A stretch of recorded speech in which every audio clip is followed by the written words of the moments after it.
तमिलनाडु के मुख्यमंत्री MK. Stalin ने पिछले हफ्ते कहा कि हालात बदल गए हैं, अब लोगों को तुरंत बच्चा पैदा करने की जरूरत है।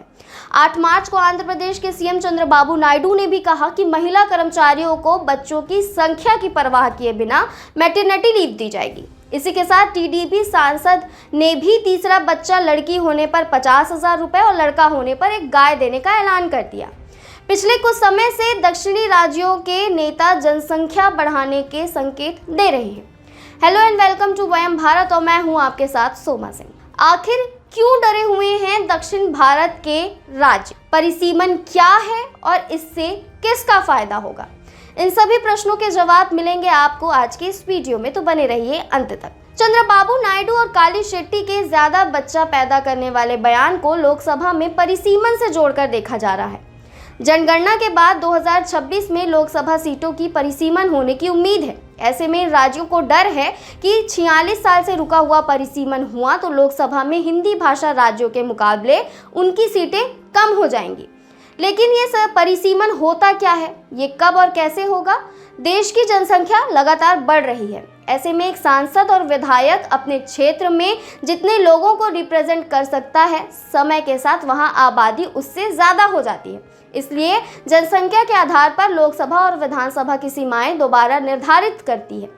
इसी प्रोसेस को परिसीमन कहते हैं। आखिरी बार साल 1976 में 1971 की जनगणना को आधार मानकर परिसीमन किया गया था।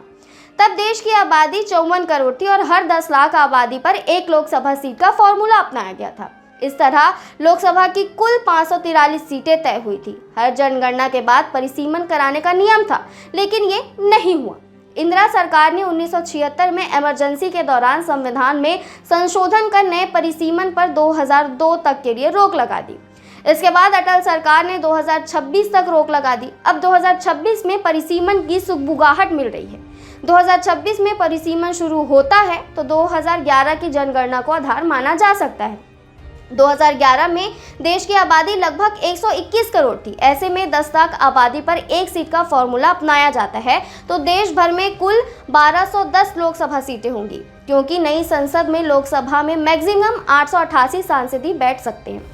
अगर इसे परिसीमन का आधार मानकर 1210 सीटों के साथ एडजस्ट करें तो दक्षिण भारत के 5 राज्य तमिलनाडु, कर्नाटक, आंध्र प्रदेश, केरल और तेलंगाना, जहां फिलहाल लोकसभा की कुल 129 सीटें हैं, परिसीमन के बाद इन 5 राज्यों में 55 सीटें बढ़कर कुल लोकसभा की सीटें 184 हो जाएंगी। वहीं हिंदी पट्टी के 8 राज्यों में कुल 216 लोकसभा सीटें हैं। परिसीमन के बाद यहां 182 सीटें बढ़ सकती है और कुल सीटों की संख्या 398 हो जाएगी, यानी दक्षिण के मुकाबले 2 गुनी से भी ज्यादा। इस पर पॉलिटिकल एक्सपर्ट और अंबेडकर यूनिवर्सिटी के प्रोफेसर कहते हैं, दक्षिण को आबादी नियंत्रण और आर्थिक विकास की सजा मिलेगी, यानी उसकी सीटों में बहुत कम बढ़त होगी। वहीं उत्तर को आबादी बढ़ने देने और विकास की होड़ में पिछड़ेपन का राजनीति इनाम हासिल होगा, यानी उनकी सीटों में बहुत ज्यादा बढ़ोतरी होगी। हालांकि गृह मंत्री अमित शाह कह चुके हैं कि परिसीमन के चलते एक भी सीट कम नहीं होगी, जबकि दक्षिण भारत में पार्टियां और विपक्ष इसके सपोर्ट में नहीं है। उनका मानना है कि इससे सीधा बीजेपी को फायदा होगा। तो आज की इस वीडियो में फिलहाल इतना ही और ऐसे ही लेटेस्ट अपडेट्स के लिए बने रहिए वयम भारत के साथ।